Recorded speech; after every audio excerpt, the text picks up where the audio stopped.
Nansha Confidential is a novella authored by Wolfgang Joan.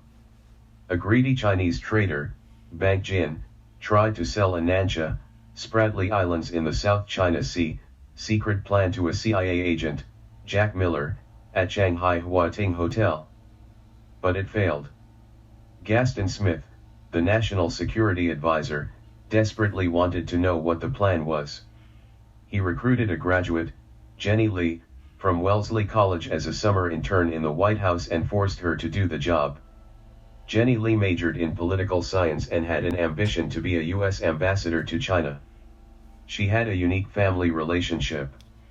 Her father, Dr. Albert Lee, was a doctor at VA Medical Center, and her uncle, Max Lee, was a general in People's Liberation Army Navy who was stationed on Spratly Islands and was the author of the secret plan.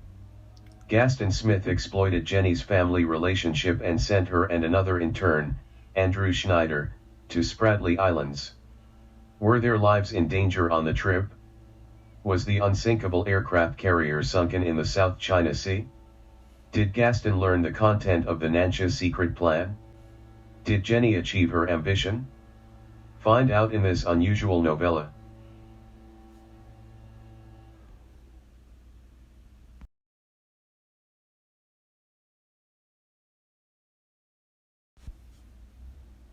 Here is the chapter 1 of this unusual novella.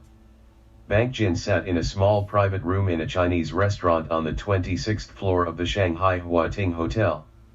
He was anxious to meet with Jack Miller, a CIA agent, to discuss big business. Bang was glad that he had chosen the meeting site at the Hua Ting Hotel. It was one of the landmark buildings in Shanghai and had officially opened more than 3 decades ago. As a 5-star foreign-related hotel, the Hua Ting used an international management group to run it in accordance with global practices. The majority of customers were foreigners, so his meeting with Jack would not attract any attention. Bang saw Jack when he entered the restaurant. "Are you Jack?" Bang got up to greet him. "I am." "It's nice to meet you," Jack replied.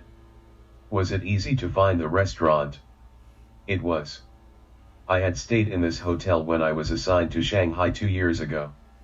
I guess that you moved into the United States consulate after that." "Yes. It is absolutely safe now."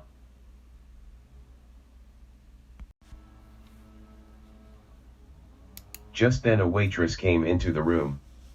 "Do you want to order an appetizer?" She looked first at Bang and then to Jack.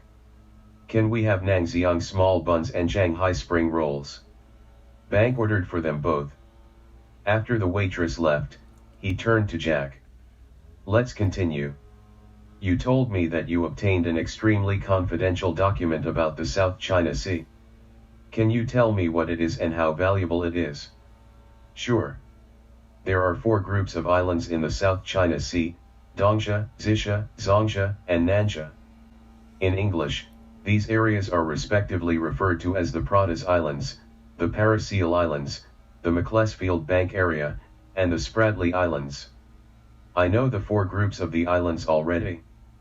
Please tell me directly what the secret document is." "It is a Nansha secret plan. It consists of 2 sections, Nansha Construction and Nansha Defense." "Sounds interesting. How much do you want for it? Can you give a number?" 10,000. 10,000? Are you kidding? If I was arrested, I would be sentenced to death. It means that I am worth only $10,000.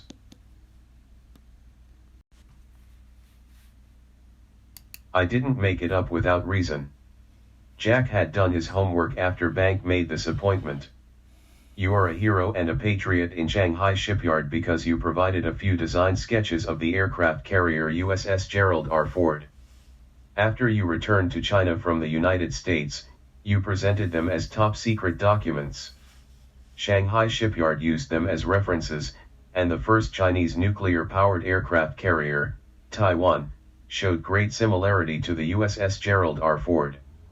The information was a very good value for China, but you obtained it freely from the public domain. The information in your Nansha plan might have come about in a similar way. I'm thinking that $10,000 would be overpayment. I strongly disagree. Bank stared at Jack for a long moment while he tried to put his thoughts together. Let me tell you how difficult it was to obtain these top-secret plans. General Maxley, the commander of the South Sea Fleet, visited Shanghai shipyard 2 weeks ago to check the progress of his projects. He trusted me to hold his suitcase for a couple of hours, so I got the chance to make a copy of the secret plan. I see. The plan is highly confidential, so its value increases with the restriction level.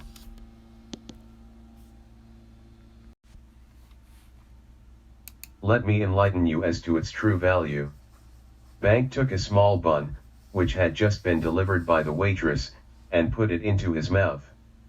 I will give you some background on China's National Economic Plan, which is called the 5-year plan.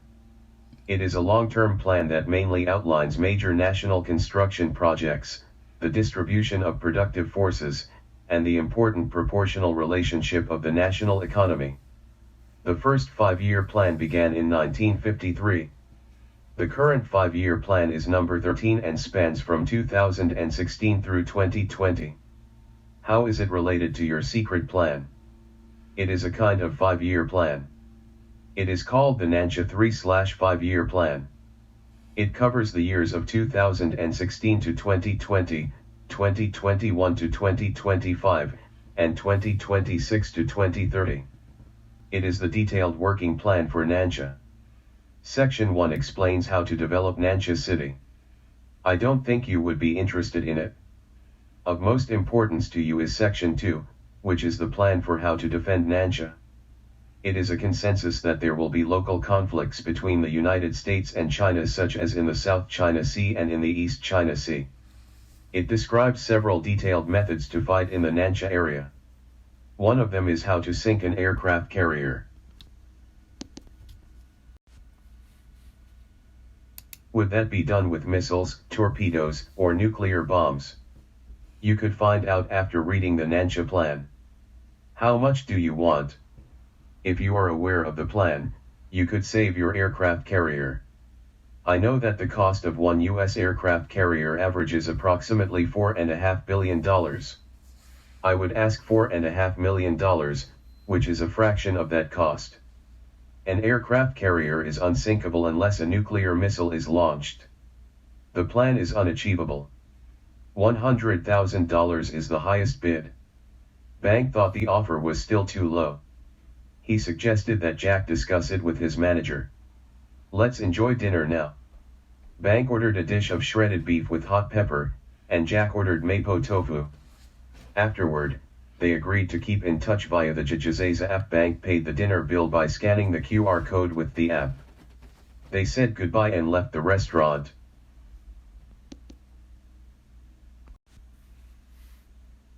The next day Jack connected with his boss, who thought that the plan could provide good value to them. He implied that it might be worth $2 million but suggested that Jack offer $1 million first. $1 million is the final offer. Jack typed a text and sent it through the Jijizeza app to Bank.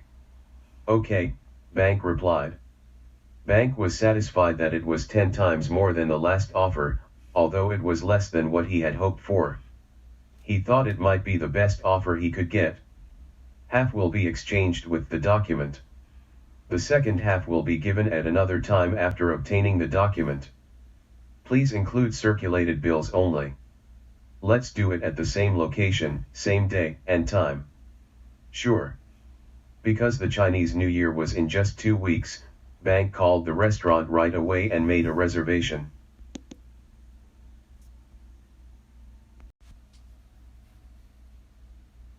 Both Bank's and Jack's Jijizeza accounts were monitored by state security officers.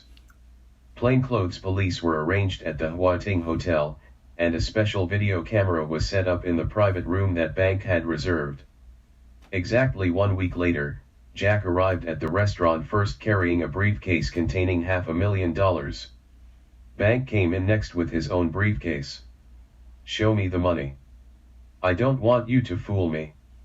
Jack put the briefcase on the table and opened it. It was very difficult to find 500,000 used bills in a week. There are half new ones and half used ones. Bank was delighted to see so much money. He simply said, "Thank you." Jack closed the case. "Show me the document. I can't trust a person who has already betrayed his country." Bank opened his briefcase. A copy of the plan sat inside. Jack picked up the document and read the cover sheet with the title Nansha 3/5-year plan. Confidential characters were placed on every page. Jack put the copy back, and Bank closed the briefcase quickly.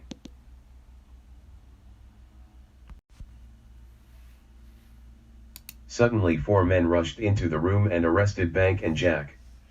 Handcuffs were put on Bank's right wrist and the briefcase handle. A second set of handcuffs was used on Jack.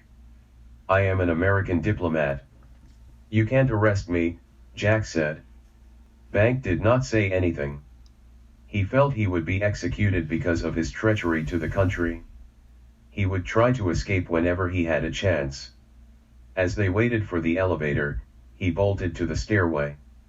The downstairs exit was blocked, so he ran up as fast as he could, climbing 3 levels to the roof of the hotel. He saw a huge LED neon sign of a pig on the south side of the roof. Because it would be the year of the pig in 1 week, the pig sign was prepared and ready to be hung on the building. 2 policemen chased Bank and cornered him on the south side of the roof.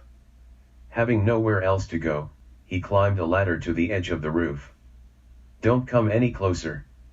Otherwise, I will jump," Bank told the officers. "You can jump after I get the briefcase back," one of the policemen said as he tried to unlock the handcuff from around the case. Bank intended to jump back to the roof but miscalculated. He fell off the edge of the roof and hit the balcony on the 3rd floor. He died instantly after a fall of 150 meters.